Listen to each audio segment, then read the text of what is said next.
I didn't realize it was recording while I was checking myself out. So you'll get to see that.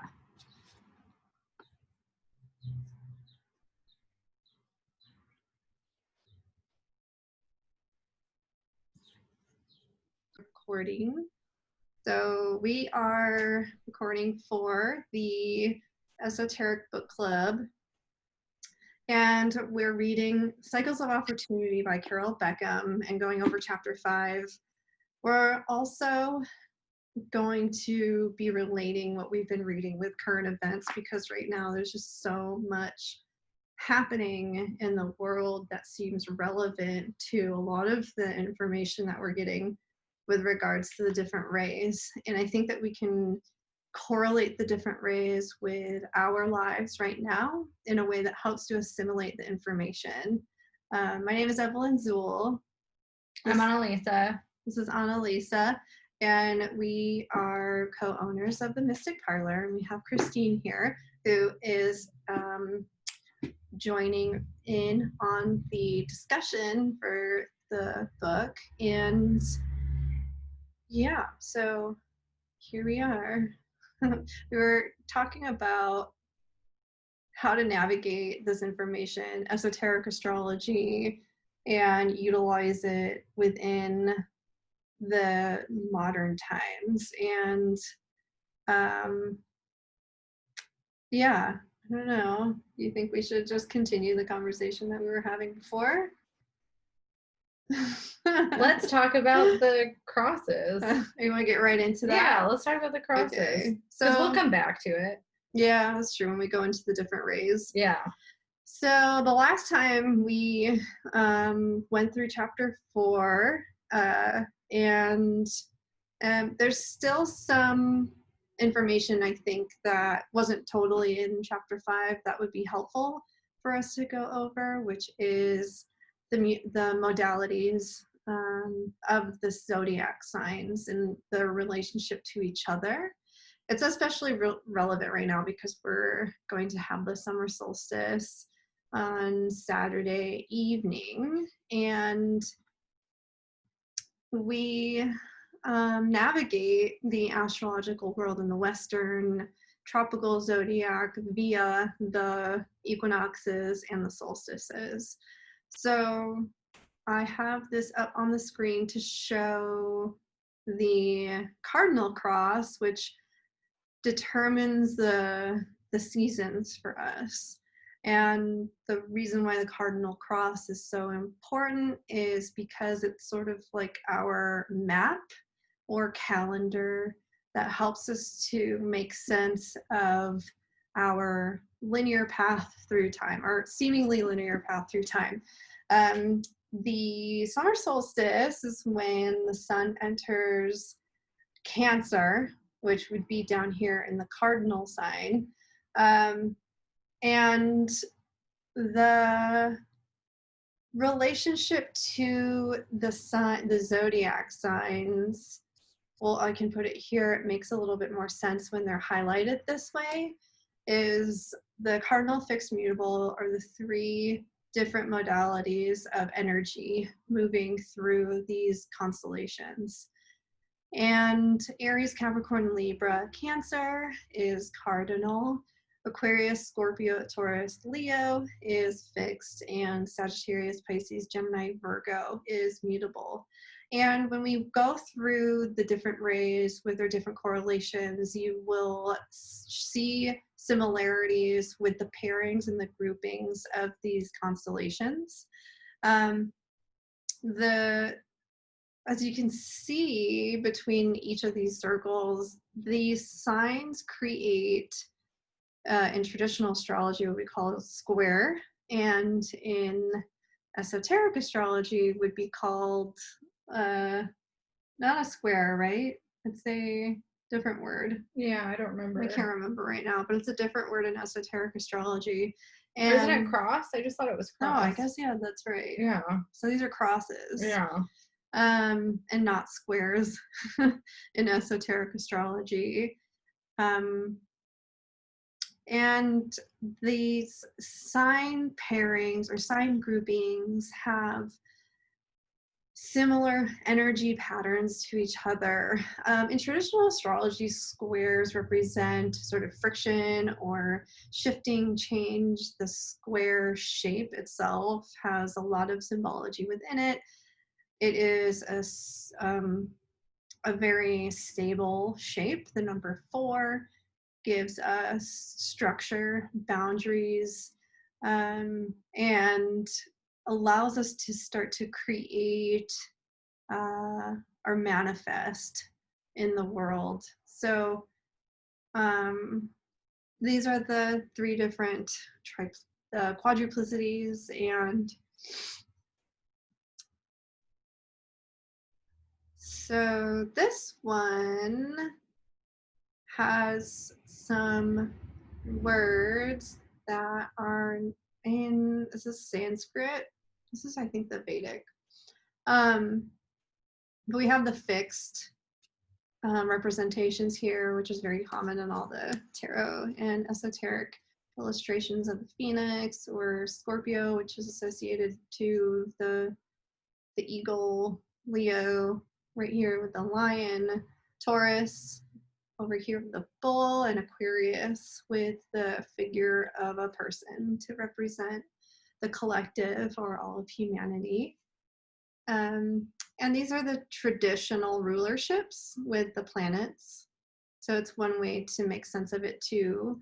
So when learning the esoteric and traditional and hierarchical planetary rulerships, this is the traditional graph right here.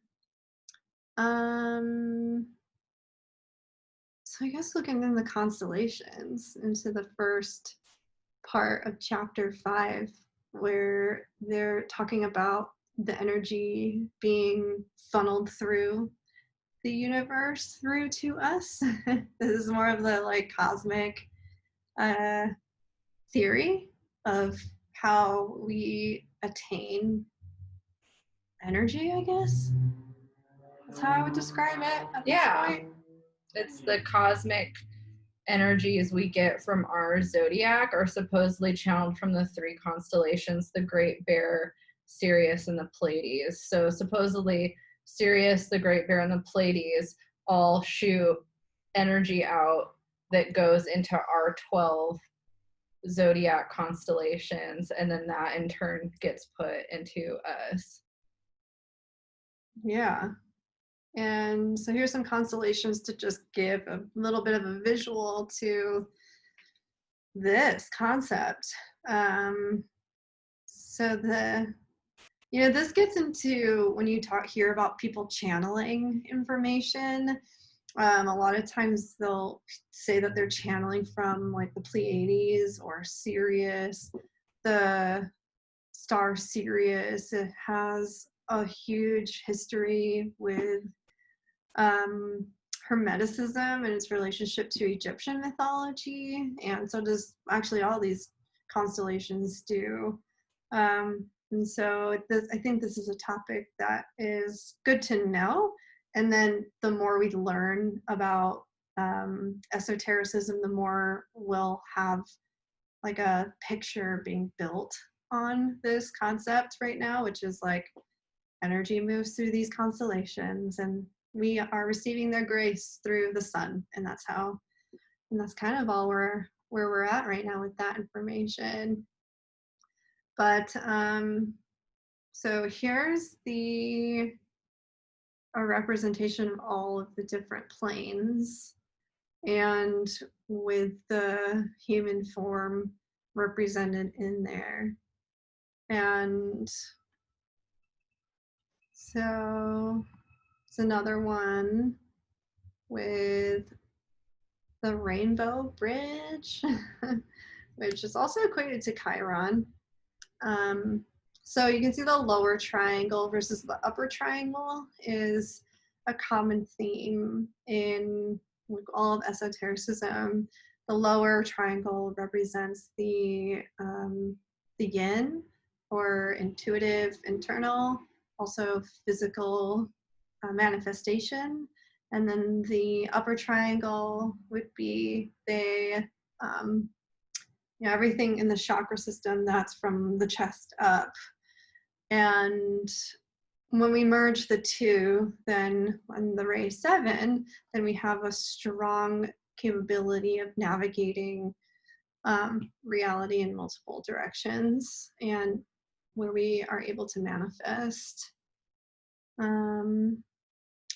This is just another fun diagram to show the different rays, to get a sense of where the planets are within this ray system, and then also with the human figure and the chakra system, because there is, within esoteric astrology, the teachings of the rays syncing up to the different chakra systems within the human energy grid.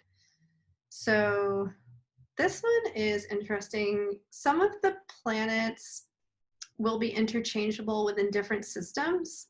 So like if you learn chakras, I feel like there's a few different systems going around. It's not totally solidified. And I think that's what astrology, or Annalisa was talking about before we started recording, which is that there is some controversy in terms of, this whole esoteric astrology structure. And it is a theory, right? We're still trying to put it in practice and figure out how we can implement this information within our everyday lives. So with like all theories, it just requires testing the results and seeing if it works, and taking what works and leaving what doesn't. But so here they have the moon at ray 2. And so these are all different too, right? So the ray 1 is here through the heart, it looks like. And then ray 2 is at the crown. So, well, they don't have the outer planets, which in the book we're reading there are. So that's part of it too, I think, maybe. Yeah. And that was what was interesting that came up to me too, was the relationship with outer planets. Because then this book wasn't written with the traditional type of system, because they have Neptune and Uranus and Pluto and Vulcan as part of the ray structure. So it's definitely written after these planets were discovered. Yeah, it's 1998. So this, I guess, is just kind of a way of integrating what we know now. And it's going to conflict with traditional understandings. But yeah, let's see. Here's another diagram. There's a ton of these diagrams, by the way, which are really fun to look at and learn. And I think it's probably the best way to kind of learn, is just finding multiple different diagrams, multiple different visual representations for the 7 different planes and rays. So is there anything you wanted to add before we go into each individual ray? I don't think so. I think that one of the things about the diagram we were looking at before that I could mention is that it's totally unrelated to the book, and I don't even really know it that well, but this diagram is showing that the human is upside down, and that we're actually, like, everything is growing upside down, if that makes sense. So it's through the earth, when we go back down, that we're evolving or connecting in a certain way. So that's something that Rudolf Steiner was writing about, and somehow that's also related to the way that we're experiencing the rays. So I think that's why some of the rays are different or look different based off the chakras, is from that theory, with ray 7 being on the root chakra. So that's just something for me to make note on if someone else is curious about it. Isn't that also too how the Kabbalah tree of life is represented too, which is like not upside down, but in our mind frame would be upside down? Yeah. Yeah. That's what would, this whole article, if anybody is interested, we could post it on the YouTube link where some of these images are from. But yeah, they talk about that whole thing in this article that this image is from. I love talking about that because it reminds me of how we've recently found out that trees are actually upside down. That's like, what this whole article is talking about. Oh, really? Too. Yeah, they talk about our tree of life in relation to our vertical body, mimicking that of a tree. Yeah. And all of that. Our nervous system is the like thing. the brain, our brains are the same as the tree's root system. Yeah. And they all connect with each other. Like redwoods are really amazing because they all kind of have one mind. And that's why the brain is in the center of the earth here. You see what I mean by upside down? Yeah. The tree. That makes sense.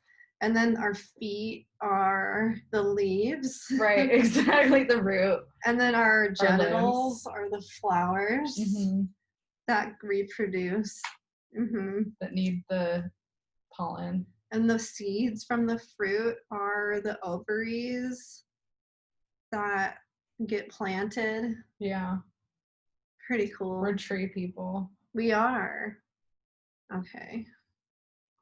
Fifth dimension. So it's another plane diagram as a cone. The 4 planes.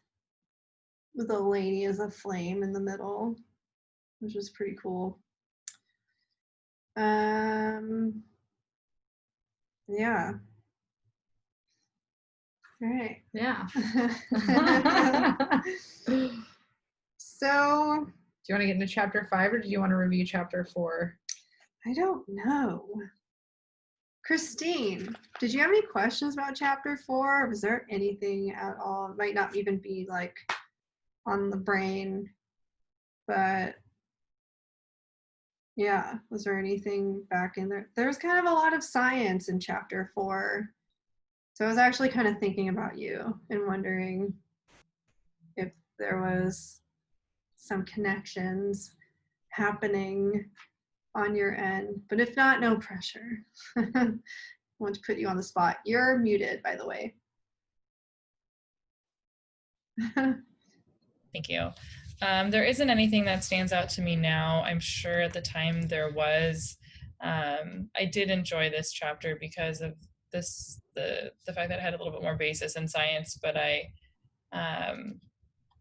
think that there were some things that I had to look up. But I felt like when I was reading that chapter, I felt like there was a little bit more explanation provided only because she was actually taking a lot of excerpts from scientific articles. So it probably, the way it was written was more comfortable for me. Yeah, I think eventually trying to get to this concept of resonance to help us understand the different rays and how the signs resonate with each other and different waves and how they're paired up in their groupings based off of how they vibrate, how they vibe with each other, and the planet's vibrational relationships. But I guess that's the one thing that I took from that last chapter that I thought was relevant to this chapter moving forward. And the planets, so we get into the rays in chapter 5. And she talks about how each of the planets have they each essentially have their own sun, moon, rising on an energy level. Like they have their own soul body, physical body, and like psychological makeup. And that is in relationship to the triangle that they're grouped up in. And I think she said she'll talk about it later. Chapter 7. We're almost there. Yeah, she'll get into that later.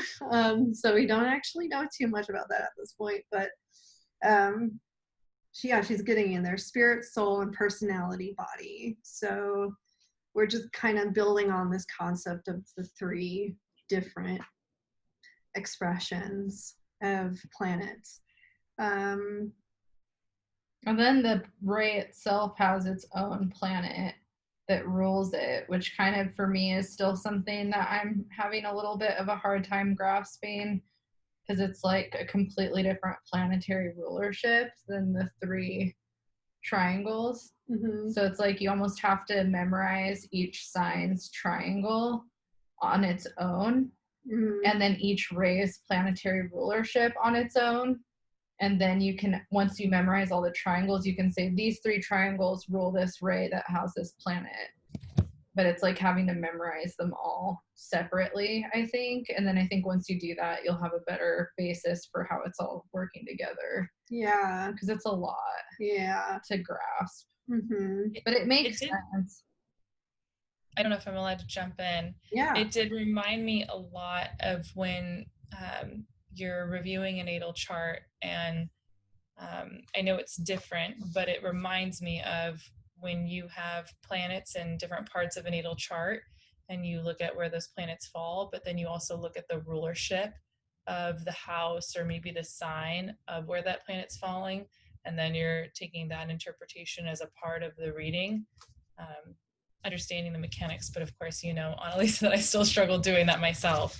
But it reminds me of that. And so when we were reading about the triangles, and then also reading about the rulership, I kind of assumed that there was some sort of similar process taking place. Totally. I think that's a great way to verbalize that. Mm-hmm. I'm trying to kind of in my brain, looking at this chart, pair up all the constellation rulerships with their planetary rulerships and try to make sense of if there's a pattern emerging for me. Like looking at the first ray, which is will. Aries is the zodiacal ruler of ray 1. And it has the traditional planetary ruler of Mars, the esoteric ruler, which is Mercury, and then the hierarchical ruler, which is Uranus. And so for me, I'm trying to just kind of visualize where this is going. So, and then see if there's any sort of patterns. So I just am looking at like, oh, Uranus traditionally rules your Aquarius, or Mercury traditionally rules these 2 signs. So is there some sort of pattern emerging? And it kind of does. Like every other one of these is, well, this would be Saturn and Uranus right here.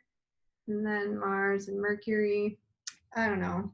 And then looking at Leo, of course, it's all sun, sun, sun. And then Capricorn is Saturn, Saturn, Venus. So Saturn, Saturn, and then Venus.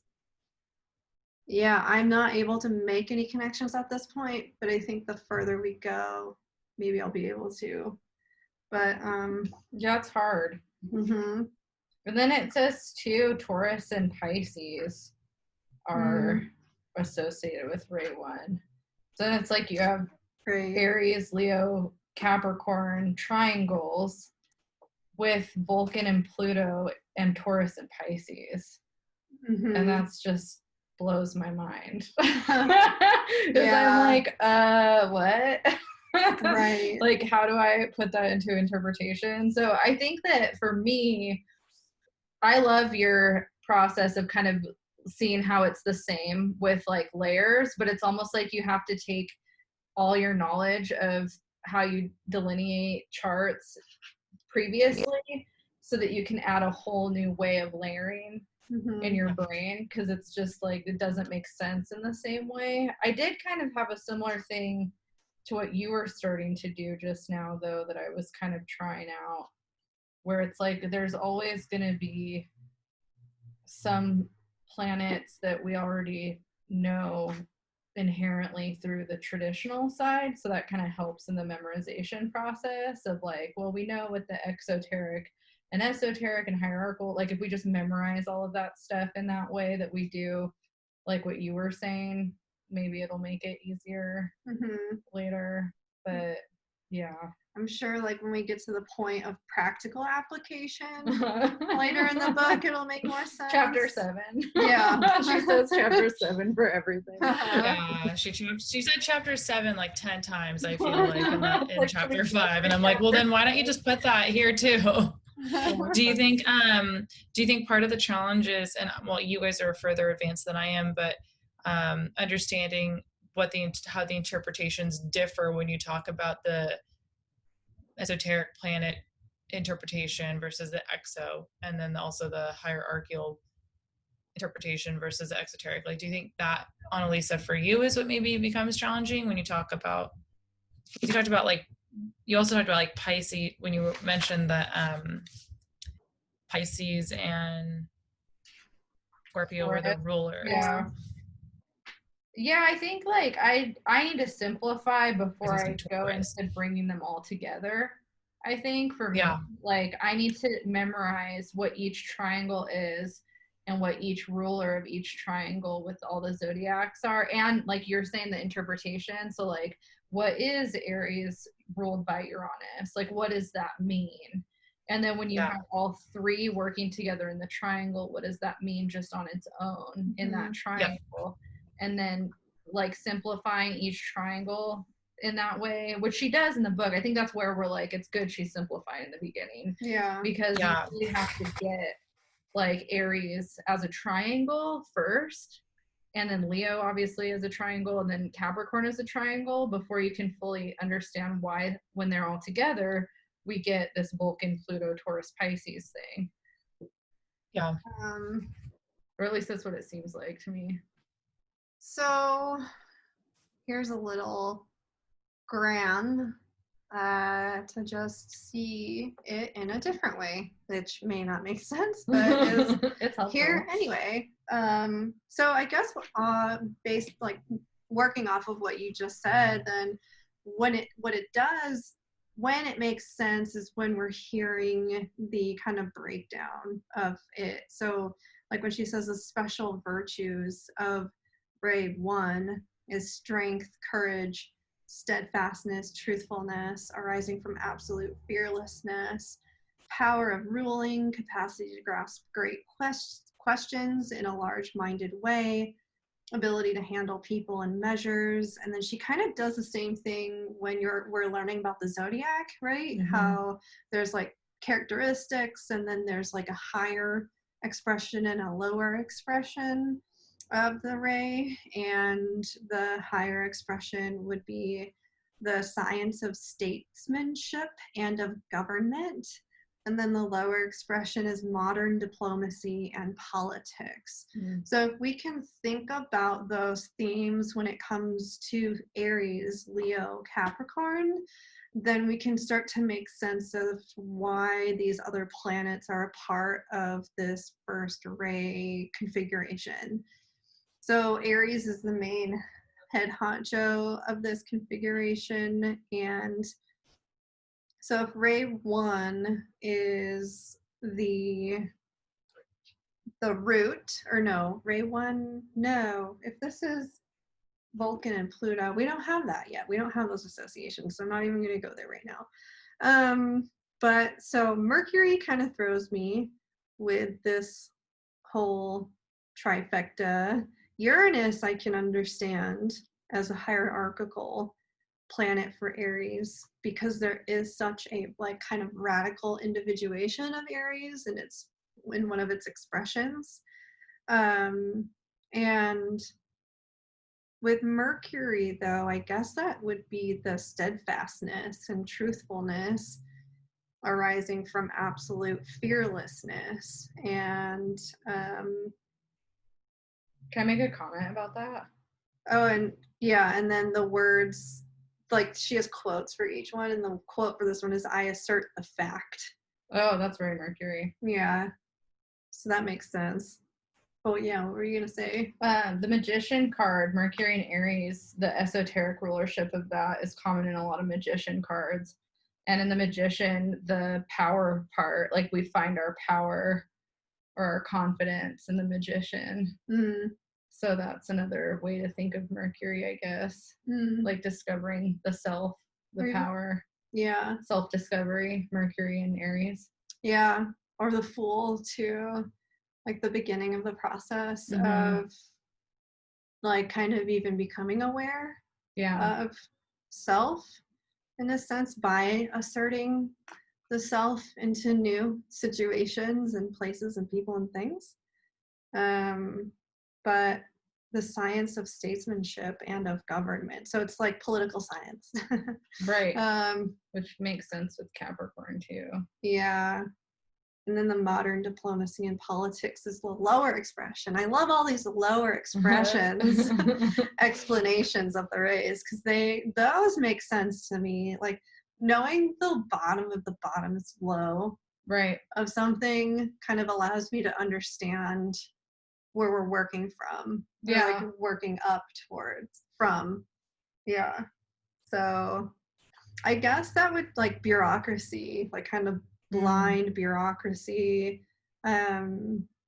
like rules for the sake of rules, but without the like common sense part of rulership, assertion of power and will on groups and people.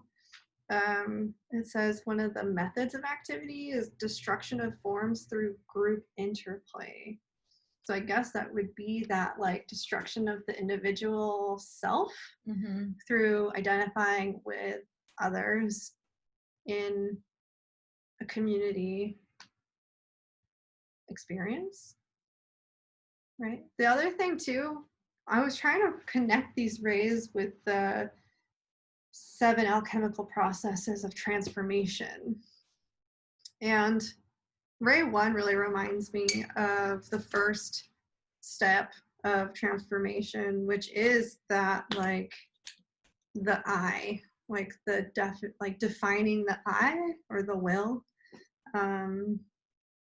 And then, but also burning away that thought too. And it is all very fiery for this. And then Pluto and Vulcan are the planetary rulers of the Ray 1. And Pluto does have that connotation of kind of like dissolving or killing off what is unnecessary. And I guess, yeah, if the lower expression is kind of mindless diplomacy or just like rules for the sake of rules, then Pluto comes in. It's like, what can we get rid of that isn't necessary anymore? How can we just like refine what we have, what we're working with? Ray 2. Oh yeah, well let's look at all these other things that we have here.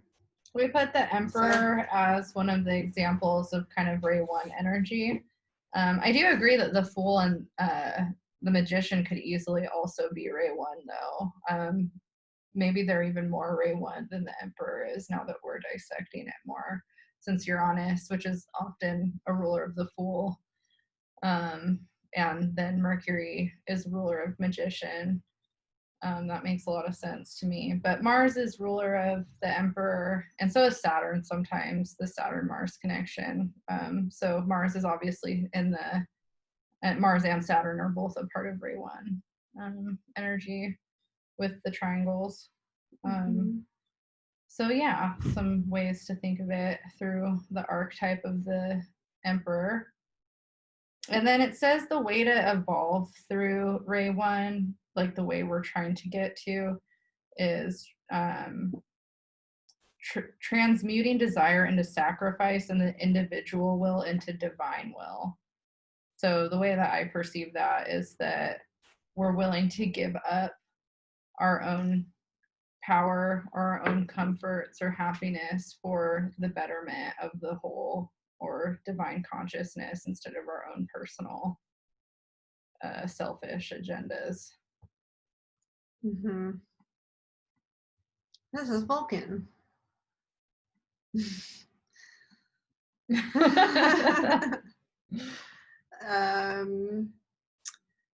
We'll go to Ray 2. And Ray 2 is Love and wisdom. love and wisdom. I see the greatest light.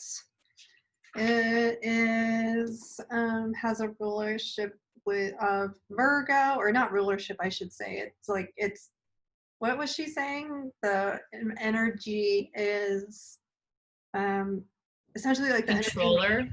Yeah, the controller of that ray is Virgo.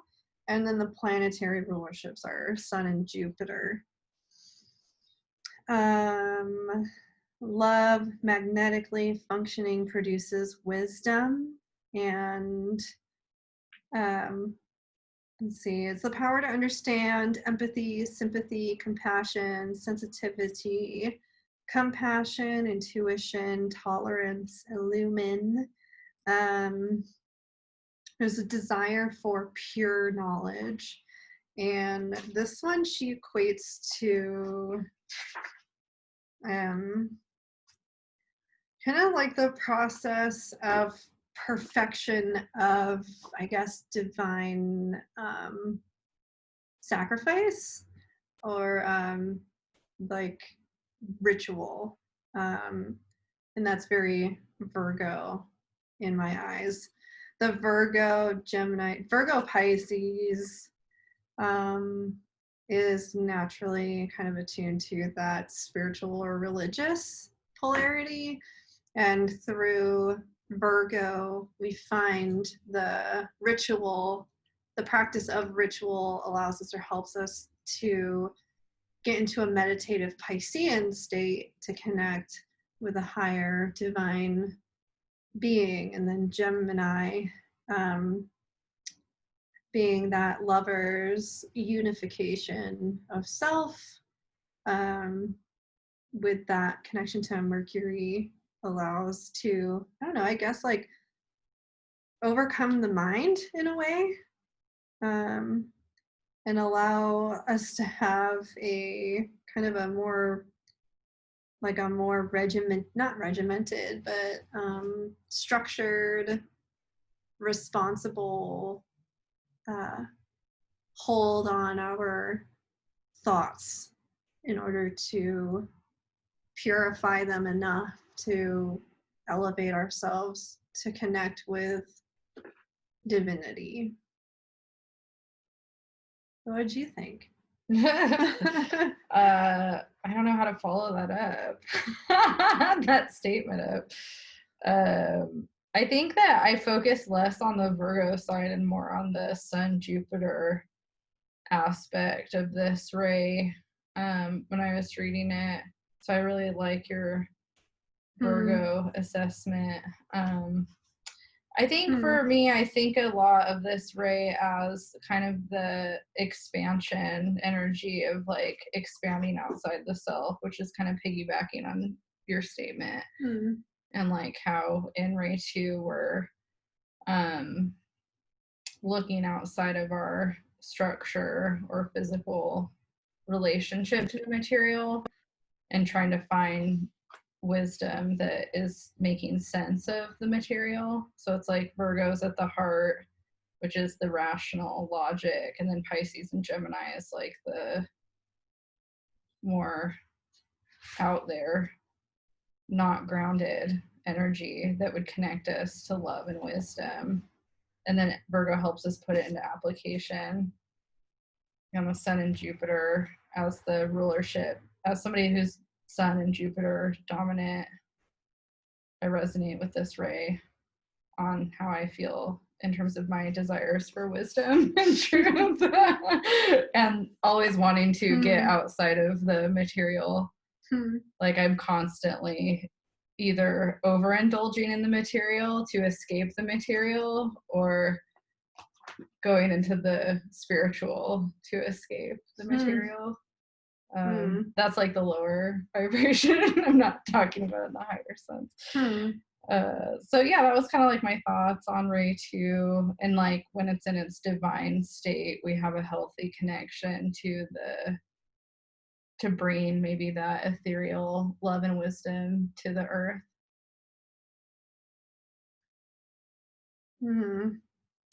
Pisces is like the goal of Ray 2. Yeah. In my perception, like you use the knowledge and logic of Gemini to get through the Virgoan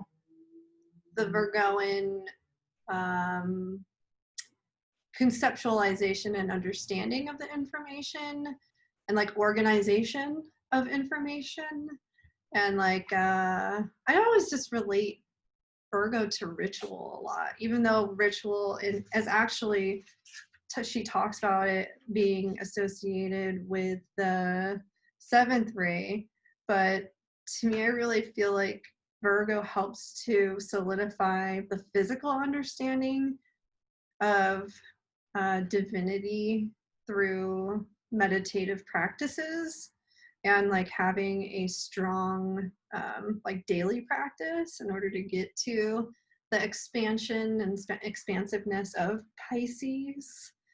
It's interesting that Pluto is so heavy in here with Pisces. Yeah. Right. It says that Pisces esoteric and hierarchical rulership is Pluto, and Jupiter is the traditional rulership of Pisces. And it's just interesting because I just never, well, I don't know, they're compatible in element, but I guess I wouldn't have done that. Yeah, it makes sense. So, and I think Pisces, there's a lot of that existential crisis that sometimes I think like the Pluto kind of connection to the death realm is very like harmonious with Pisces for that. The dissolving of yeah self and merging with the whole. Yeah, like that.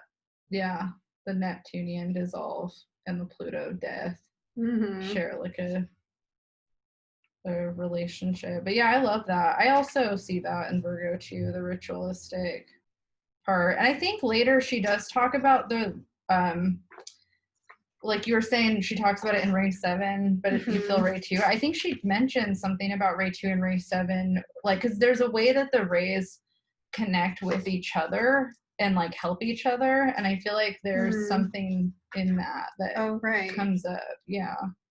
Yeah, I remember that. I wasn't paying attention to that though, because I was like, "There's other things I need to listen to." I don't remember all of it, but I picked the Temperance card, and now that we're talking about Virgo so much, and I thought it was funny because I initially was thinking of the affirmation with the light and thinking of the Hermit card being like the torch, and the Hermit's Virgo, so the Hermit probably would be an equally, if not better, card for this ray. But I also was thinking of Temperance because Temperance has a Sagittarius rulership, and obviously we know that Sagittarius and Jupiter have a lot to do with the quest for knowledge and wisdom, and in Temperance we're taking the wisdom that we've gained and applying it in a way that I thought kind of made sense with this ray. But yeah, I think Virgo, or the Hermit, I mean, could also be a really good card for this. And then we have the Buddha as an image here, representing just the divine love and wisdom energy, because I think Buddha would be an example of kind of what you're trying to attain in Ray 2, kind of this peaceful, loving truth that you're passing on through practice. Yeah, and that like daily devotion too. to the meditation and the connectivity. Yeah, and temperance is good for that. What we learn in temperance, that's the same kind of energy in terms of our spiritual devotion. So Ray 3. We did some things here. This is Ray 3. Get it? Structure of the mind, architecture, architects of the universe. Ray 3. Activity and adaptability. Ability to manipulate, plan, and strategize.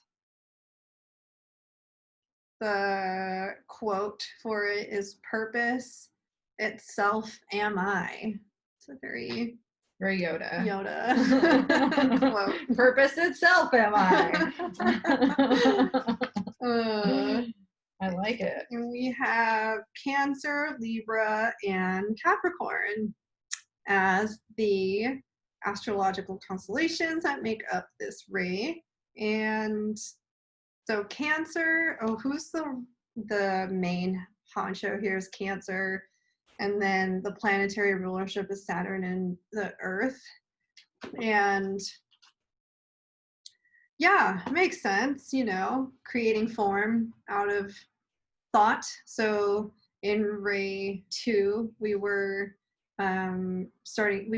understanding, conceptualizing, realizing, thinking, creating devotional processes. And then 3 is the activation of that intelligence, which is manifestation into the physical realm. But we also have manifestation later on in a different way. But this one is more so geared towards the implementation of the knowledge that was attained in Ray 2. The lower expression is the use and spread of money and gold. And then the higher expression is the means of communication or interaction, including travel, teaching truth. So that's why we have the magician to represent that manifesting ability within the self once we've been able to balance the mental, physical planes and utilizing all of the elements, which is of the earth, to create something in existence. We have this like super Capricornian image of structure and architecture, and I think it's a great kind of representation of that structuring. Like, this was a concept. So in Ray 2, we're conceptualizing, and then in Ray 3, this is the physical results of that. Yeah. Common sense, sympathy, tolerance, devotion, vitalizing of forms through group work, stimulation of forms, etheric or pranic principle, material impulse or energy. And Cancer, kind of like, I don't know, but I guess if we look at it in the zodiacal wheel as the 4th house, which is home and family and structure and where we come from and our roots, and our kind of source of direction for ourselves, then that starts to make sense for me. What about you? How did Cancer make sense to you? To me? Yeah. I don't know. I still feel like I'm grasping all of it. So I don't know if it does make sense to me, to be honest. I think right now I'm kind of focusing less on the zodiac and more on just the planet rulership. So I think the Saturn and Earth part made a lot of sense to me. I don't know if Cancer makes sense to me yet, but I like the lens of looking at Cancer and both Capricorn in the triangles and thinking of the duality between those two signs. Because I think when I see the when I see the two signs of Cancer and Capricorn together, and I guess this is a T-square that this makes, then that makes sense to me. Oh yeah, it's a very cardinal energy. Yeah, so I think that whenever Cancer is kind of vague to me, I kind of do a similar thing that you do, where I go to where it is at and think of that angle. Yeah. And how it's the 4th house ruler and it's cardinal, so it's activating something, and then that energy initiates the creation, right? Like the 4th house kind of has that creation element to it in terms of ancestral and root kind of energy, and then the Capricorn is like bringing that creation up out into that, and then the Libra would be like the intellect, you know, the ability to visualize it and rationalize it, or the philosophic part of this with that. So I guess I'm still processing, but if I talk it out here, which is what book club is for, it starts to kind of tell a story. I do think in terms of if I were to look less at Cancer as a sign from a intellectual perspective and look at more of my experiences with Cancer dominant people, I do feel like Cancer people have a leadership like energy and quality to them, and tend to kind of, you know, it's that mother matriarch leader, whereas Capricorn, even though it also has like a tie to mother depending on which astrological belief system you have, I think that matriarchal side makes sense. Right? You're Cancer. What do you think about that? I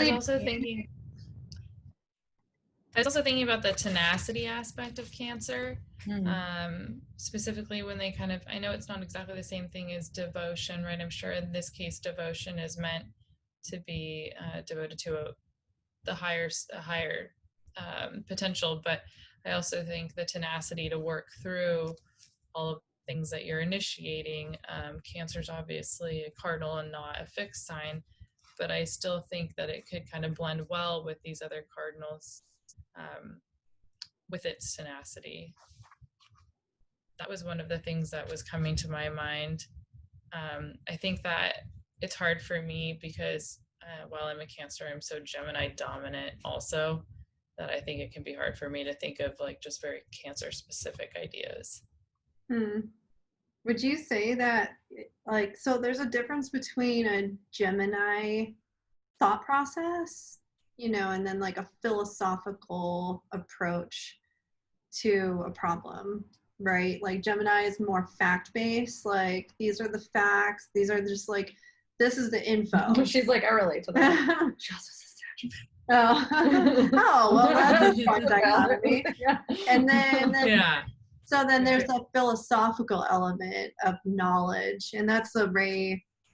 That's also what she was getting at in this ray, which was the development of secondary perceptions into knowledge, and then creating wisdom out of knowledge in order to move towards omniscience.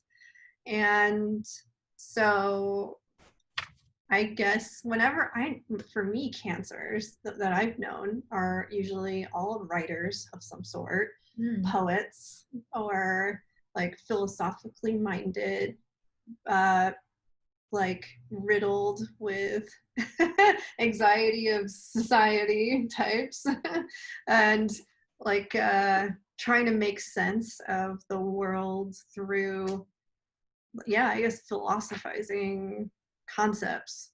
And usually great musicians, also singers who try to sing or emote that type of human experience in some way. And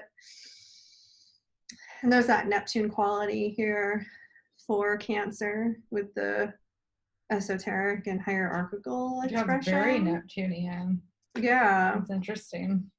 But I think going back to, if things aren't making sense with all the information, like going back to their elements and going back to their mode is going to be really helpful, and seeing their relationship to each other in the chart. And so this is a T-square between all three of these, which, like we're all saying, is like there's an activation happening. There's something is moving in Ray 3, where something's being created in this process. Okay. We don't have pictures for all the rays, so I am so sorry. But we'll move to Ray 4. And actually, I want to do something else. So here's Ray 4, Justice. Do you want to start this one off? Sure. Ray 4 is harmony, beauty, and art. I didn't write down all the little sayings, so I got to look at that. Harmony, beauty, and art, two merge with one. So we picked the Justice card and the Lovers card to kind of represent the energy that we thought. Obviously, there's a Venusian theme that we kind of see with Taurus guiding the way. And then it moves into Scorpio and Sagittarius. The planets Mercury and the moon are associated with Ray 4, and she talks about the exoteric and esoteric ruler a bit here. She says we move forward on Ray 4 through self-control and by gaining equilibrium over the conflicting forces of our nature. One of the things that I think has been really poignant for me on my spiritual path is this concept of Ray 4, where it's through conflict and kind of facing adversity or having to control our reactions to things. That's how we obtain beauty and harmony. And I think it's kind of cool the two merge with one, because we often learn conflict resolution through another person or ourselves being mirrored back to us. So that's kind of how I perceived this lesson or this energy. Special virtues, strong affection, sympathy, physical courage, generosity, devotion, quickness of intellect, and perception. Virtues to be acquired: serenity, confidence, self-control, purity, unselfishness, accuracy, mental and moral balance, which is very Justice card to me in terms of kind of what we learn and what we gain in Justice. And the Lovers is where we learn kind of the mirror of that as well. Let's see. She says the higher expression is the Masonic work based on the formation of the hierarchy and related to Ray 2. Evelyn is going to leave for a second. I will continue talking. We can continue talking. So I guess we were saying that we were thinking Ray 2 is in relation to Ray 7, but this was the one where she was talking about it being related to Ray 2, which makes sense because Ray 2 was divine love and wisdom. And if we look at here, it's like evolved into harmony and beauty and art. So that's kind of where they play off of each other. I kind of am curious now. I kind of want to look back at Ray 2 and just look at the triangles again. So they had Gemini, Virgo, and Pisces for Ray 2. So then here we go into Taurus, Scorpio, and Sagittarius. So a couple of things that are interesting to me about that, and of course this is coming from my traditional astrology, like transpersonal astrology background, so I don't know if it really is that relevant, but if we look at Ray 2 is all mutable, and we have Virgo and Pisces, which are polarities of each other. And then when we get to Ray 4, we have two fixed signs and one mutable. And the one mutable sign is the one that's not in Ray 2, which is Sagittarius. But Sagittarius is the opposite of Gemini. So I don't know if there's something about that expansion that relates. And then Scorpio and Taurus are opposites again. So Ray 2, we have water, earth, mutable opposites, and then Gemini. And then in Ray 4, we have Taurus, Scorpio, water, earth opposites. and then Sagittarius, and it's fixed and mutable. So that's just kind of something that's interesting to me in terms of the two rays kind of having a relationship to each other.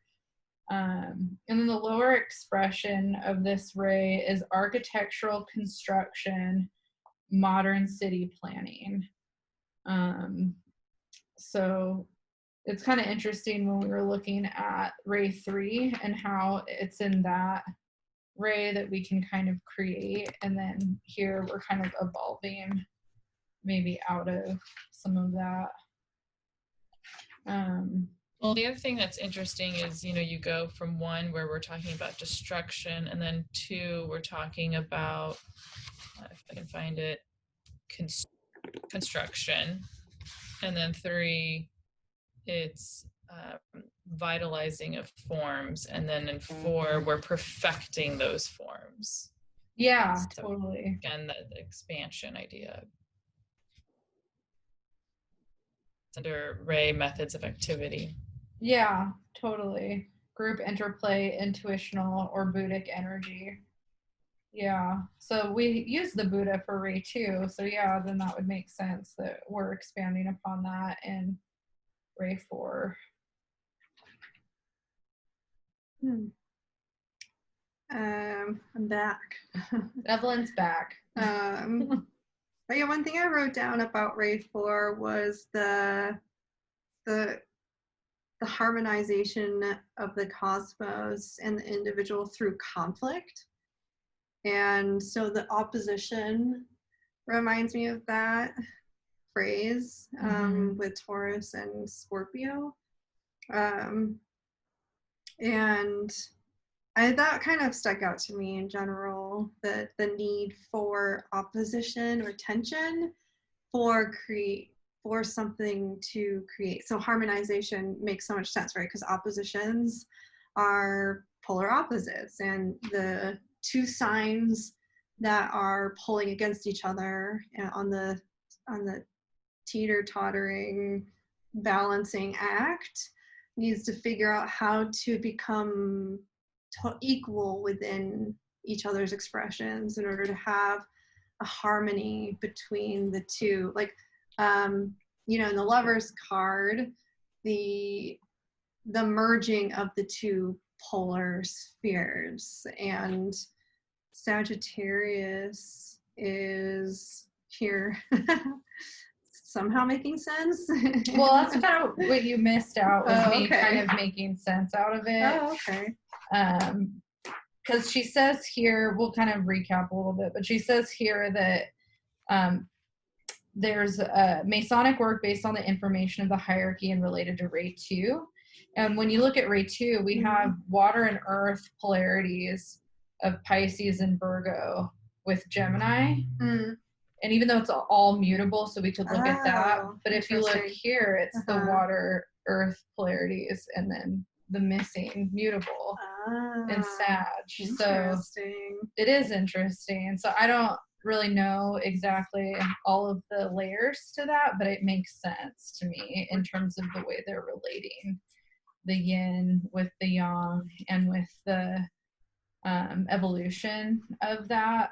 And one of the things too that I've read about esoteric astrology, which is a little advanced for where we're at right now, but the way that the crosses go in terms of our evolution is mutable, fixed, cardinal. Like cardinal's the mastery, and fixed is the manifesting. And so I don't know if maybe there's a similar thing that we're going to learn with the way that some of these rays are put together, because here if we look at the ray 2, it's all mutable, and we started out with more cardinal fixed energy as the initiation into the rays, and now we're getting into fixed mutable in ray 4.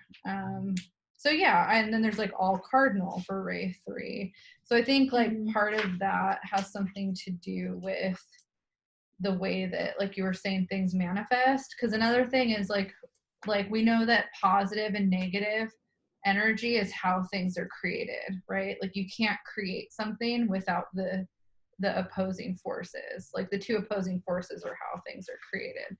So I think that we're learning the layers of that in this, and we're just, it's a lot more complex than just looking at the duality, because it's triangles. And triangles and I know triangles. Yeah. And I know we're not getting the how out of this, but on page 80, she talks about how rays 2 and 4 govern our emotional life and determine the type of our emotional body. So it's connecting that for us. At the same time, when you were talking about the connection, Annalisa, between 2 and 4, it made me wonder, oh, well, I saw she made a connection between 3 and 7. Is there a similar kind of connection with those triangles? And rays 3 and 7 govern our vital physical life and our physical body, and both rays 3 and 7 seem to be all cardinal. There you go. Yeah. One of them, leaving out Aries, the other leaving out Libra, but both having Capricorn and Cancer. Again, that duality, polarity. We're finding the connection. We're getting there. It's happening. The trine between us is creating. We've got Cancer, Leo, Libra. What ray is that? Do we have one? Well, there's Cancer, Libra, Capricorn on ray 3. I don't think there is that. I mean, I have Capricorn intercepting my first house. Isn't that count? Oh, yeah. Or what about our rising signs, Scorpio, Sag, and Gemini? Probably not. No. It's not how it works. There's Scorpio, Sag. Yeah, it's not based off of us, actually. I don't believe it. Says the Leo. That's always good. Maybe we have to start looking at the rulers and then, go backwards. We'll figure it out. The esoteric planets, and then see if somehow that connects it. No, I think that's good though. Because I remember reading that in the beginning of the chapter, the ways they were connecting, but now seeing it is way more helpful. Yeah.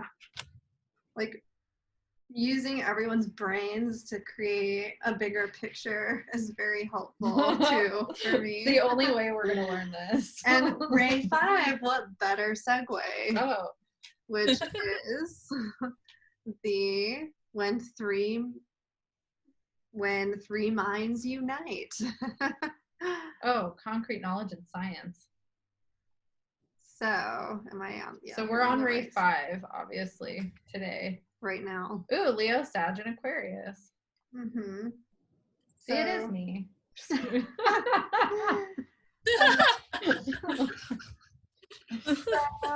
Ray 5 is the Leo transmission and ruled by Venus. And this kind of helped us solidify our understanding of these chakras, because we were confused on where Leo lies in the chakra system, and then also where Venus lies. But we knew there was some sort of a Venus-Leo connection, because in exoteric astrology, Leo rules the heart,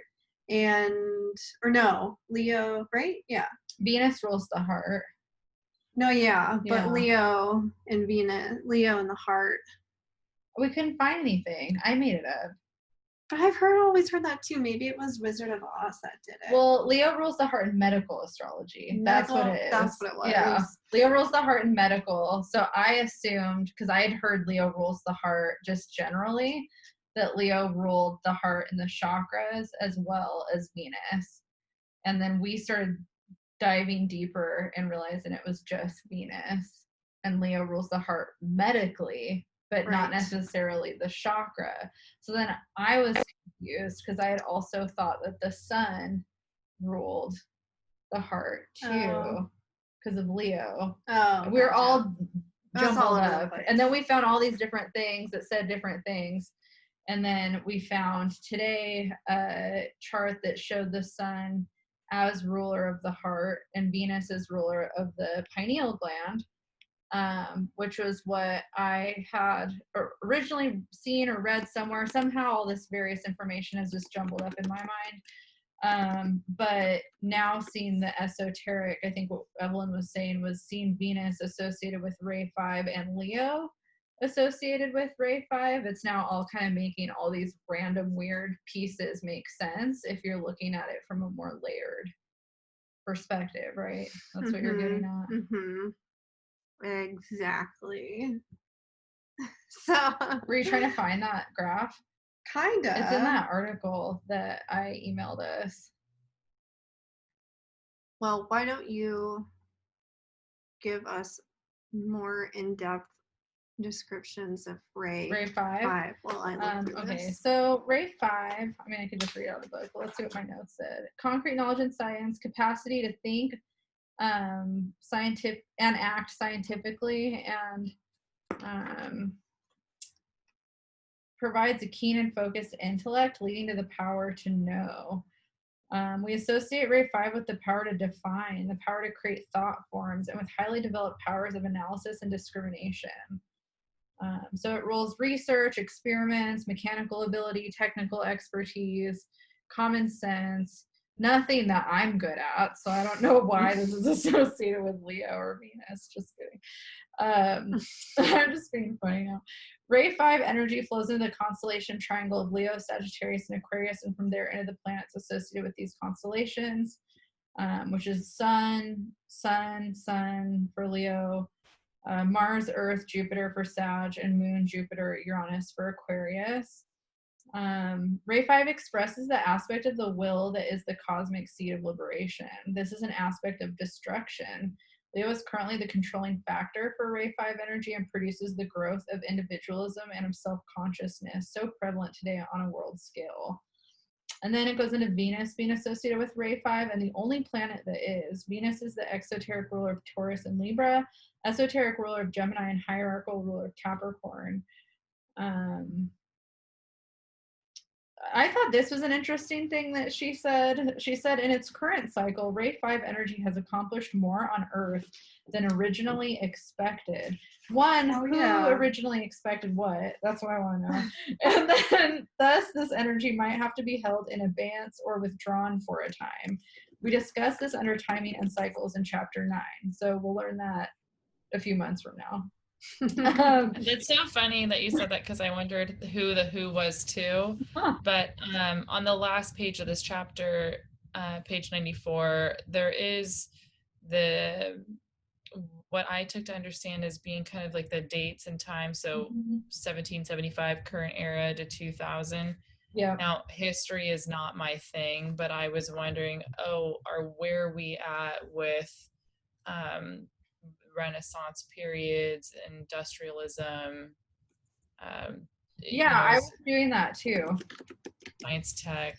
I needed to look it up, but I didn't because, as you guys know, I didn't get there. Yeah, I started to look that stuff up. There's definitely like we had the birth of the United States kind of around that one, and then the one that's like 1400s was like Spanish Inquisition. Some of them haven't started yet. Yeah, totally. I was going down that road of like what was happening in history during this time to see if I could find a correlation for the energy. But yeah, so that was kind of interesting. We move forward on Ray 5 by scientific research pushed to ultimate conclusions and by accepting the interferences that follow these. Special virtues, strictly accurate statements, justice without mercy, perseverance, common sense, uprightness, independence, keen intellect. Let's see, the higher expression is the science of the soul, esoteric psychology, and the lower expression is modern educational systems. It just validates me dropping out of my school. That's all I have to say. It's a lower expression of humanity. Let's see, words of power, 3 minds unite. The Ray 5 words of power assert the fact that the universal mind, the higher mind, and the lower concrete mind are blended through the projected Antakarana. Antakarana. So that's the 3 minds unite thing. Like that. Definitely Thoth. Yeah. Associations here with Hermes Trismegistus. It's the thrice great. I gotta write that on here. I can't remember. Merging all the three parts of the mental body in order to have like true, concrete understanding of all, right? Yep. Yeah. You've got Venus there, the Ankh. Mm-hmm. With that. knowledge and illumination. Is that a little howler monkey? Looks like it. Okay. Then we have an egret, which is the animal representation for Thaw. So the lower expression is modern educational systems. And that's interesting to me because it is, well, Sagittarius in astrological speak, with its association with the ninth house, has the tendency sometimes to get into like like oh, I can't remember what the word is, but basically indoctrination, indoctrination of thought, and kind of having a way of control when it comes to thought processes. And Aquarius is also very similar in that desire to control or like mitigate the way culture or systems are thought of. And it's interesting that Sagittarius even has that connotation because it's always known so much for being the one that wants to break the rules or break the systems or the molds that were created. But Sagittarius actually does have a desire for organizing ideas and philosophical thoughts to make sense, so that when we move into the Capricorn expression, there is a system in place that Capricorn upholds for humanity. And let's see. Yeah. So, Christine, what about you? What did you have any kind of thoughts that came out of reading through Ray 5? I didn't have anything really significant. I liked the idea of Ray 5. That's probably just because of the science, and it's something that I'm always trying to achieve personally. I think maybe the one thing that I like is when you talk about the higher expression versus the lower expression, it makes me think a lot about, and it was also funny that you used the word indoctrination, and maybe this is what you were saying is modern educational systems at its lower expression, especially with everything that's going on currently right now, realizing we've been indoctrinated, not necessarily educated. And perhaps if we were being educated, it would be more at a soul level, knowing, being taught things for the good and for the better, not because it's comfortable. Yeah, totally. Mm-hmm.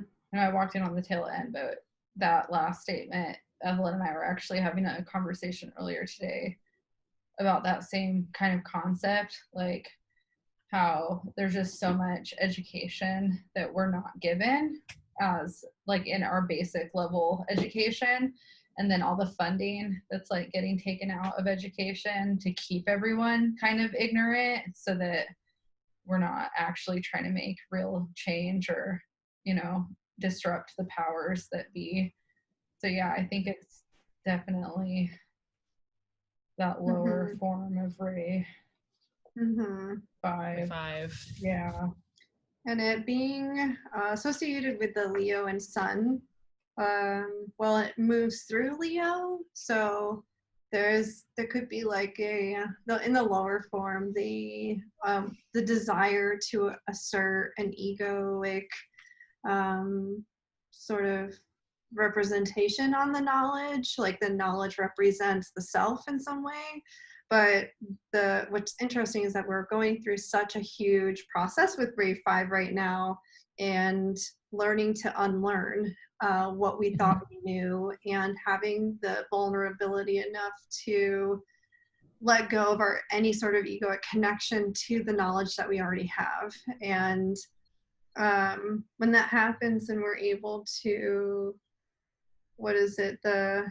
The fire mind and the lower concrete mind are blended through the projected onto Karana, which is a new term that we kind of just brought up. And do you have a good understanding of that term? Kind of, but Yeah. not really. I looked it up in the glossary and then kind of did a little bit more research.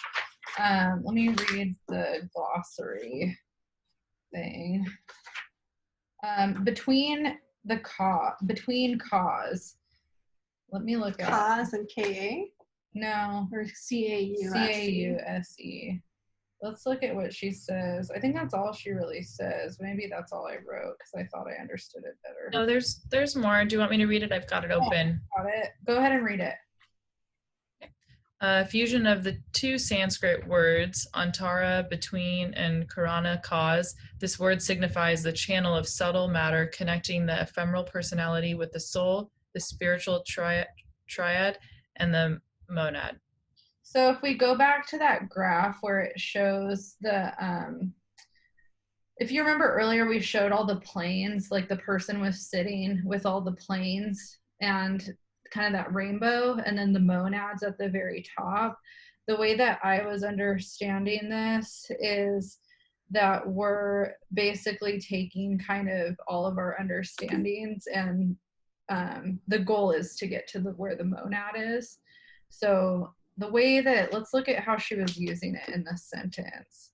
She said, Ray 5 words of power assert the fact that the universal mind, the higher mind, and the lower concrete mind are blended through the projected Atta Karana.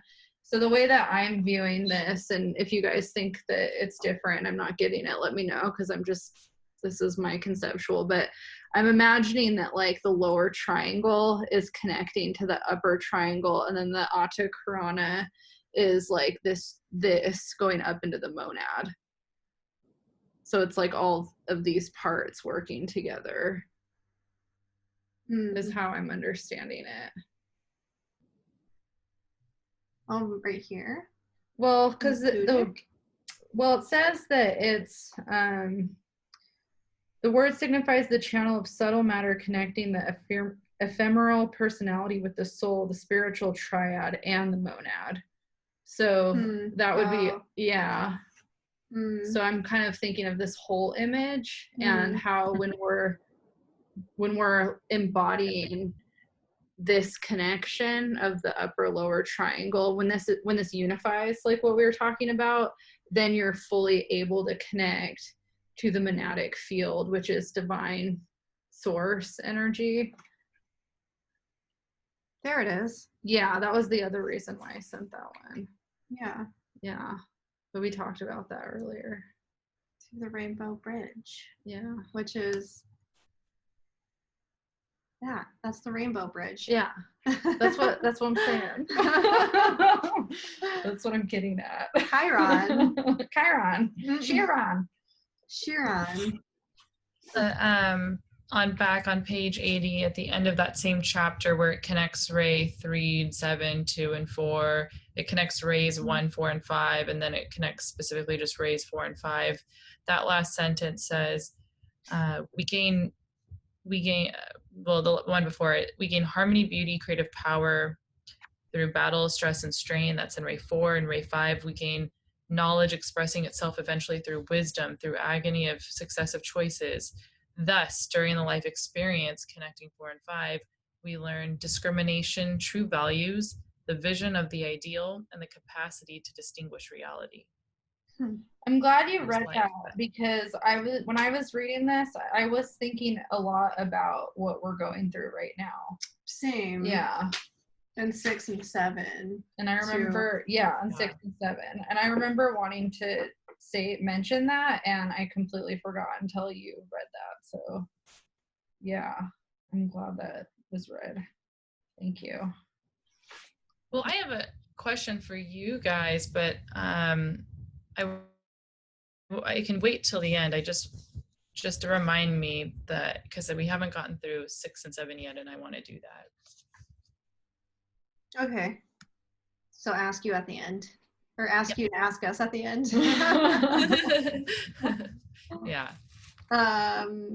So the sixth ray, and these are the rays that I'm really interested in, like we said, because it seems very relevant to us right now with what's going on in society at the moment. It seems, and she even mentions that these are the rays that we're transitioning through as a society during the Aquarian age, which is going to be, I think the ray 6 is happening in 2025, which seems to be now, actually. But so the sixth ray is through the sign of Sagittarius, and is, let me get there, devotion and idealism. The highest light controls. Ray 6 brings in transcendent idealism, the power of abstraction, intense devotion, self-sacrificial ardor, unshakable faith, and undimmed optimism. Wow, how dangerous, right? It provides one-pointedness, single-mindedness, loyalty, earnestness, and sincerity, humility, persistence, the power to arouse, inspire, and persuade, the ability to achieve ecstasy and rapture, purity, goodness, and sainthood.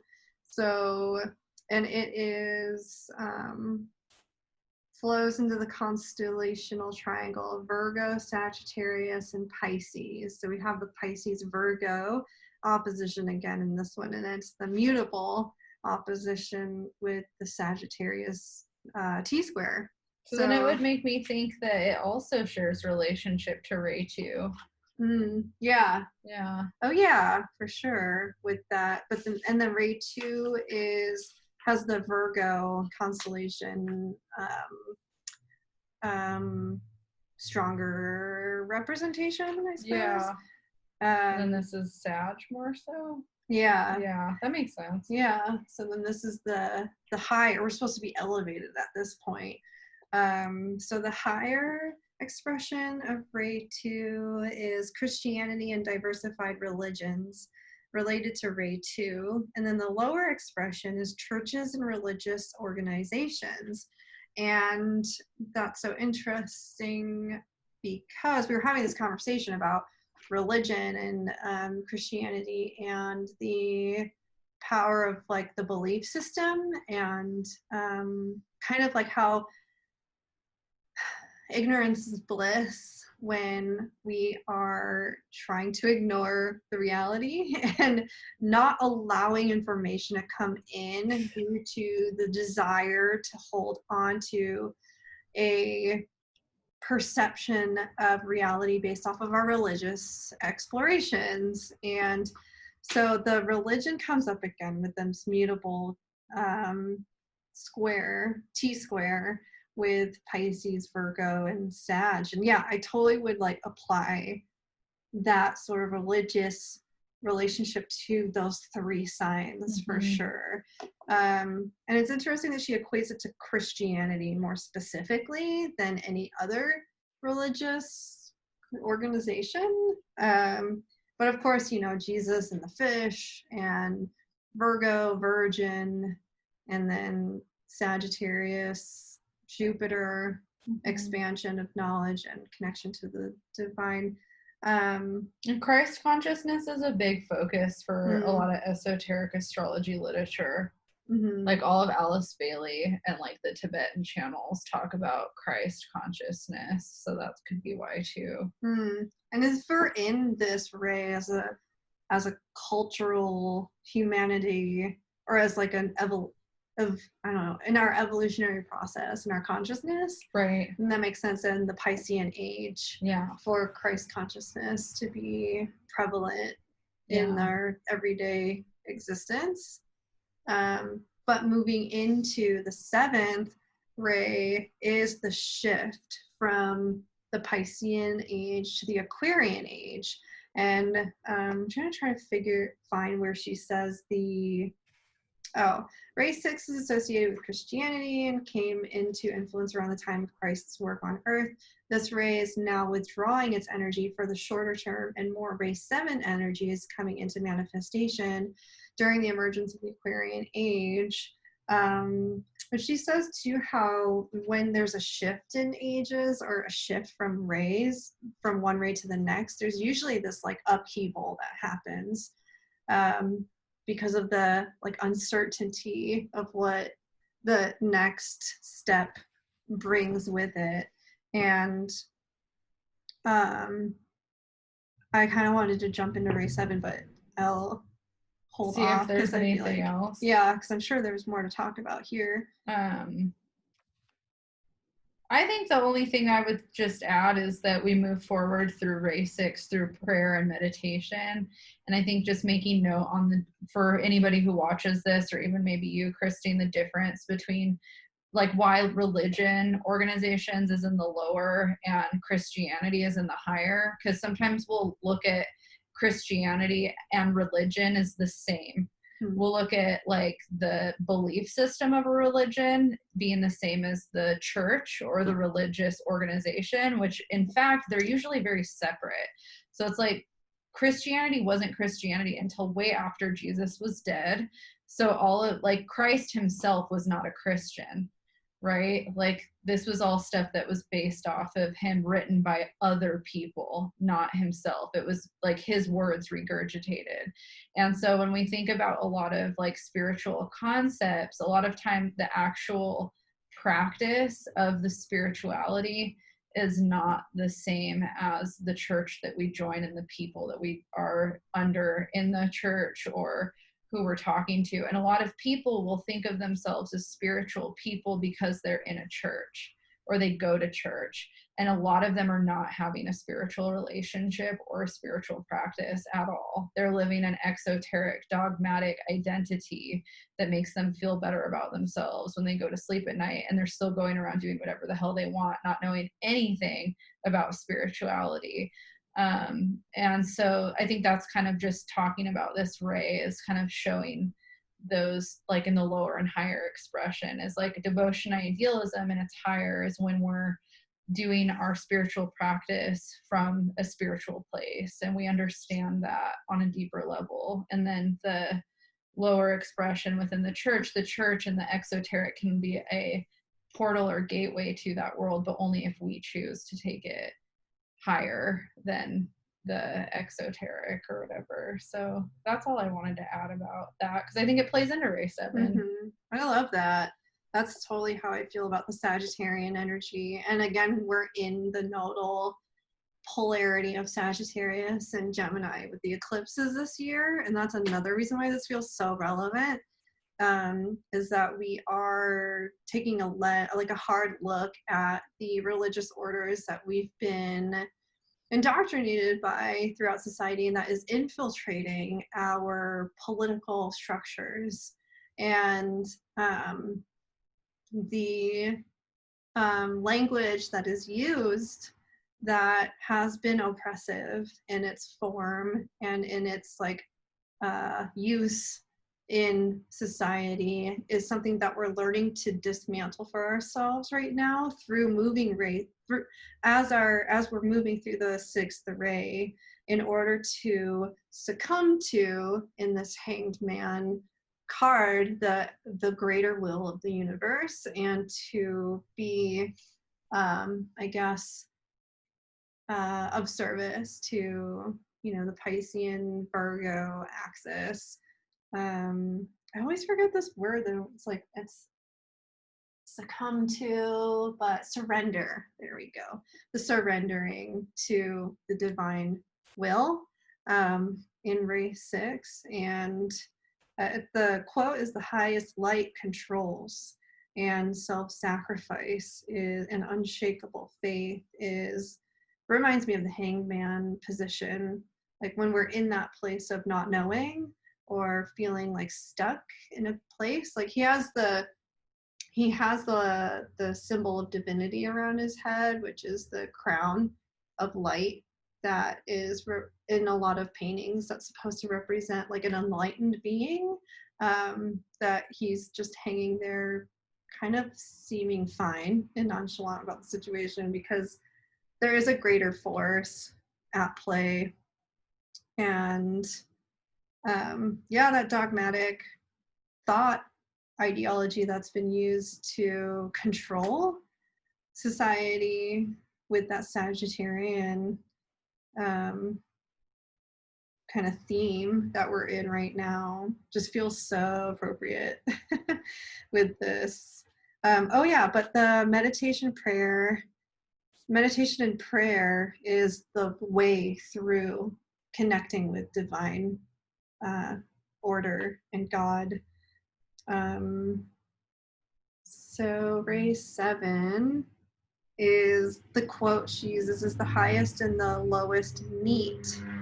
So in Ray 7 is when integration happens again, and we have the cardinal T-square represented with Aries, Cancer, and Capricorn this time. Last time in Ray 2, I believe it was with Libra, or Ray 3, it was with Libra, and this was related to active intelligence. And now with this, we're activating ceremony and ritual in order to merge divinity with the lower realms. So what that would be is using the Capricornian structures to connect us with the world around us, which I guess is like herbalism, is a good example, I think, or witchcraft to me is a good example of this, where you're using the material forms as a representative of higher divinity, and by using like herbs, water, all the elements to connect with the one being. The Aquarian age is upon us in Ray 7. I also think too, like just tying it in with some of the stuff that has been happening culturally, at least in our neck of the woods, like the United States. If we look at Ray 6, like during the Piscean age where we had Christianity, right? And if you think of like the beginning of Christianity to now and the whole cycle of it and the amount of oppression, like the Salem witch trials and witch burning that happened throughout like all of the 16th century, and like all the occult and esoteric wisdom and all the people that were doing a lot of things that were more spiritual, and like these matriarchal societies, like all just getting murdered and cast out for Christianity, and all this devotion and missionary work that happened throughout the Piscean age. And now what I find really interesting is we're getting into this more like technology focus, which is very Aquarian, but then also we've seen a rise in witchcraft over the last 5 years. Like it's insane, like how much witchcraft is just like, it's been around for a while, like since the 70s and 60s and stuff again, but like this other resurgence is happening during this time period in a way that feels like it resonates a lot with, like we see all the witchcraft happening against the government and all that, whereas like in the past you would have been murdered. Oh, absolutely. I mean, you would have done it privately. There was no technology to share it with the world. No, we were not like presenting it to like thousands and thousands of people openly. We were on YouTube talking about it. No way. And I feel like it's probably going to happen again, to be honest. Yeah, you too. I have a feeling that because of the fact that it's out, we're talking about it, the information is like, you can't hide it anymore, but what you can do is implement like thought control in very sneaky and elusive ways, which we've seen with Facebook, the way that they are like allowing certain ads to be shown, political ads to be shown. There are certain controlling thought ideas that are coming back with like white supremacy and Nazism, and those symbolisms are starting to like resurface. So a lot of old thought forms and rituals are coming back in a way to help to, and like it's almost like a battle of the spiritual forces right now, but in the physical realm we're seeing it in the political, and so it's all connected. But so the Aries, Capricorn, Cancer, did we already say what the zodiacal relationship is to this ray? Or does it have one? I think it does. I just have the planet, which is Uranus. Yeah, I do too. The only planet that is Uranus is the exoteric ruler of Aquarius, the esoteric ruler of Libra. Yeah, and it's just Uranus right here. So, Okay. well, it's the hierarchical ruler of Aries. Uh-huh. So maybe it's Aries then Mm-hmm. for this ray, which is reminding me of the world card in going back to square one in a sense, but with a higher process of understanding. So yeah, magic and organization. This also reminds me of like rituals in the Catholic Church that that's supposed to be representative of the elemental relationships that we have and like kind of worshiping the universal order in some way. Christians definitely put a lot of emphasis on the sun and sun worship, and there's not much of a balance with the lunar energies. So I feel like in the seventh ray, we're learning to balance the lunar and the solar together combined. Even though that's not really talked about in this book about that at all. But yeah, perfecting the objects of our work upon the material plane, which is also another magician reference. Lots of magician energy Mm-hmm. in this kind of these concepts. Mm-hmm. It's fixed. Ooh. Looks like the star. Mm-hmm. It's Aquarius. Mm-hmm. Aquarius and Saturn connection in this image.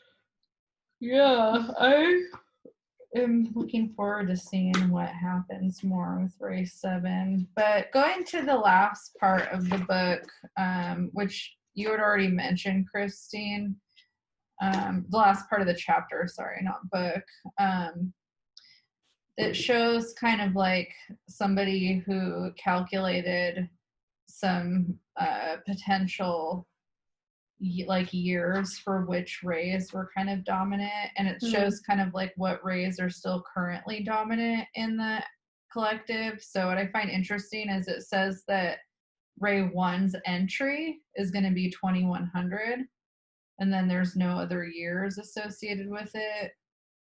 Ray 2 we're still in till 2075. Ray 3 we're still in for a long time. Ray 4 we're about to enter 2025, and then Ray 5 it looks like we went through it and it's over. Ray 6 we're still in it until 2062, and then Ray 7 is not over for another really long time, 3775.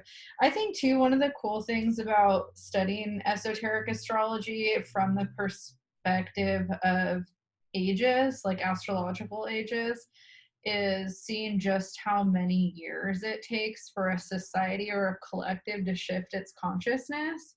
And I think one of the things that because we don't live very long, like as an animal on this planet, we don't live long enough to really see the effects wholly of the things that happen every decade or every century. So I think that when we think about things like what we're going through now with the pandemic and the Black Lives Matter movement, let's think of like 200 years, and what has gotten accomplished in 200 years. Let's look at 200 years, 5,000 years ago. It doesn't look like very much.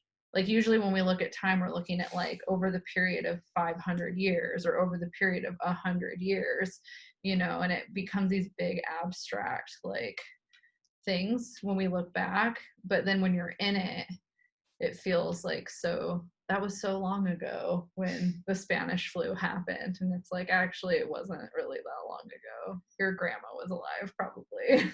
Like that kind of stuff, you know? Yeah. So it helps, I think, put some of the framework into like what we're learning as a collective Yeah. for a long time. Yeah. I feel like that's kind of been taken from us, is that ability to see things in a bigger perspective. So we're like so focused on the Virgoan daily productivity aspects of life and the like, you know, those rays, whatever those rays are for Virgo, which is like the practical. And when we are too into that practical, small, tiny detail and like ignoring the Piscean big picture, we have that it's like we forget what we're doing. We forget why we're even doing this. And I feel like, you know, during the early 2000s, we forgot. We were definitely in a state of like complacency and not realizing that, oh yeah, right, humanity is not, we're here for a reason. We're like, we have a mission here, which is to evolve the collective. And I'm just like, so, I don't know, excited that this revolution is coming up back into our perceptions. Not that it was ever gone, but it's coming back. It's a resurgence of what was started not started, but you know, it's another process of what was happening in the 60s. And it'll come back again, and it's going to come back again, and like how time is a cycle and it's cyclical, but we see it from a cycle of opportunity. We'll see it from a different perspective, hopefully, and then be able to accomplish more. But, you know, I guess it's daunting to see it that way too for some people, because it can't, like the Piscean perspective is like kind of intimidating. You're like, I don't know, I can't see the whole thing. I have to only take it day by day, right?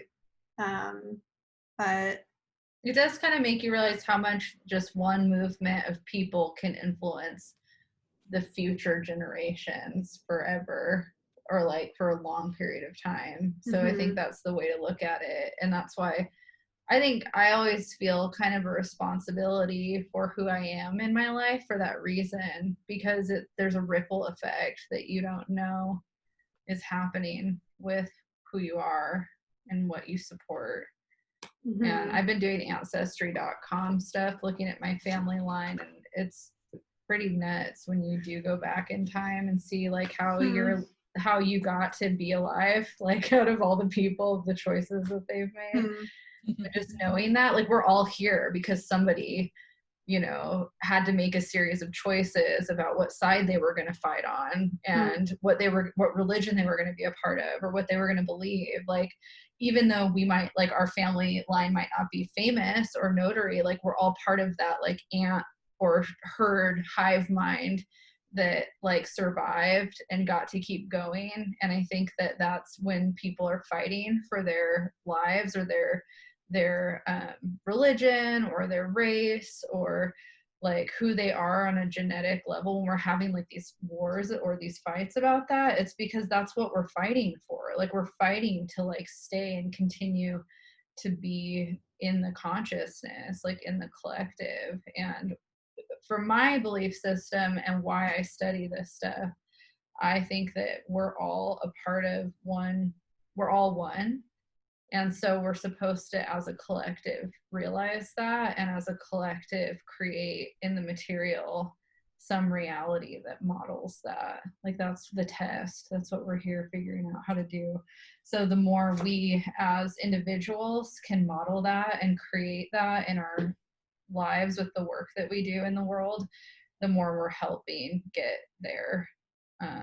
So I think people like, you know, that have lasted in history as people that were on that side of history, regardless of how they died, have left big imprints for those of us that see that to keep that mission going.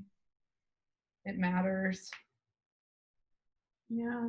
Can you imagine if our education system had something like that in place? You know, something that taught everybody, hey, you're here to make everything better for everyone. And for us, that we're all here for is to evolve, and we're doing this together. Mm-hmm. So then they'd say that What we does evolving together look like? future, the communist agenda. And that's so Aries, right? There's like such the individual versus the collective. Yeah. The Aries, Aquarius, like fight for survival of some sort. Like, yeah, the Aquarian age does require that we do lose a bit of that individuated self in order to assimilate with the whole. And there are people still who benefit from being individuated and don't want to assimilate to the whole, because then that means that they would have to then sacrifice a good amount of their own ideologies that have been beneficial for them up till now. And but that's the Aquarian age, and the universe has a way of balancing itself out. We're all a part of it. As witches and energy workers, we do have a very significant role in shifting the tides with our own perceptions, because we are God manifest, and learning this knowledge allows us to take the power back and utilize the information in a way that brings our divinity down onto this earth in order to be magicians of reality and create a new existence. So that's why we're learning this stuff. We're giving the power to the people and changing the age. Yeah, I think we actually made some sense out of this jargon tonight. We did a lot. A long Yeah. session. So then next time we meet will be 1 month from now, and we'll see where we're at then. Chapter 6. We're reading chapter 6. If we're even here, I don't know if like the internet still exists, but chapter 6, if we're here. We've got at least like 3 more years of life. Yeah. I mean, the financial collapse will be not until 2021, so at least there's that. We can pull off on something. Anyway, so this was fun, Christine. It was great having you here. And hopefully you're less angry at the book and more inspired. Yeah, no, these are so good. They always make me more inspired. I was actually thinking it'd be helpful to have these more often. I'm not putting that out on you guys. I'm just saying it could be helpful. Keeps the momentum going. Often, but I think it just got a little too hard to manage. Mm-hmm. I'm going to stop the recording for now. Bye. Bye, everyone.